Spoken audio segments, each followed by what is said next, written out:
भगवान को पाने का सबसे सरल मार्ग क्या है? एक गांव में एक बूढ़ी माई रहती थी। माई का आगे पीछे कोई नहीं था, इसलिए बूढ़ी माई बेचारी अकेली रहती थी। एक दिन उस गांव में एक साधु आया। बूढ़ी माई ने साधु का बहुत ही प्रेम पूर्वक आदर सत्कार किया। जब साधु जाने लगा तो बूढ़ी माई ने कहा, महात्मा जी, आप तो ईश्वर के परम भक्त हैं। कृपा करके मुझे ऐसा आशीर्वाद दीजिए जिससे मेरा अकेलापन दूर हो जाए। अकेले रह रह करके ऊब चुकी हूँ। साधु ने मुस्कुराते हुए अपनी झोली में से बाल गोपाल की एक मूर्ति निकाली और बुढ़िया को देते हुए कहा, माई, ये लो आपका बालक है। इसका अपने बच्चे की तरह प्रेम पूर्वक लालन पालन करती रहना।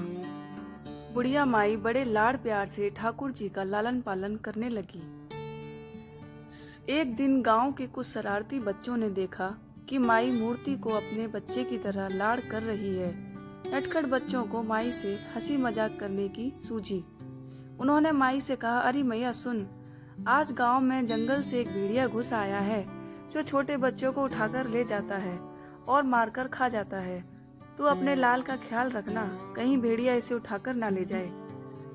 बुढ़िया माई ने अपने बाल गोपाल को उसी समय कुटिया में विराजमान किया और स्वयं लाठी लेकर दरवाजे पर पहरा लगाने के लिए बैठ गई। अपने लाल को भेड़िए से बचाने के लिए बुढ़िया माई भूखी प्यासी दरवाजे पर पहरा देती रही। पहरा देते देते एक दिन बीता, फिर दूसरा, तीसरा, चौथा और पांचवा दिन बीत गया।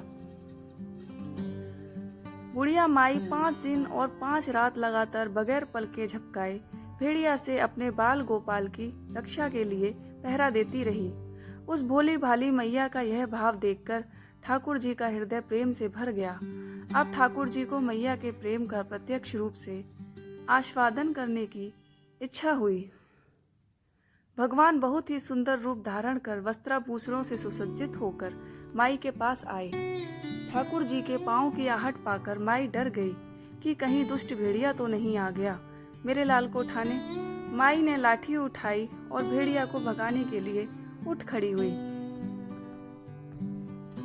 तब श्याम सुंदर ने कहा, मैया, मैं हूँ, मैं तेरा वही बालक हूँ जिसकी तुम रक्षा करती हो। माई ने कहा, क्या? चल हट, तेरे जैसे बहुत देखे हैं, तेरे जैसे सैकड़ों अपने लाल पर न्यौछावर कर दूं। अब ऐसे मत कहियो, चल भाग यहाँ से। ठाकुर जी मैया के इस भाव और एकनिष्ठता को देखकर बहुत ही ज्यादा प्रसन्न हो गए।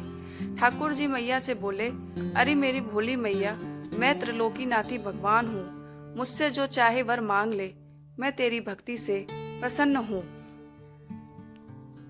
बुढ़िया माई ने कहा, अच्छा आप भगवान हो, मैं आपको 100 प्रणाम करती हूँ। कृपा कर मुझे यह वरदान दीजिए कि मेरे प्राण प्यारे लाल को भेड़िया न ले जाए।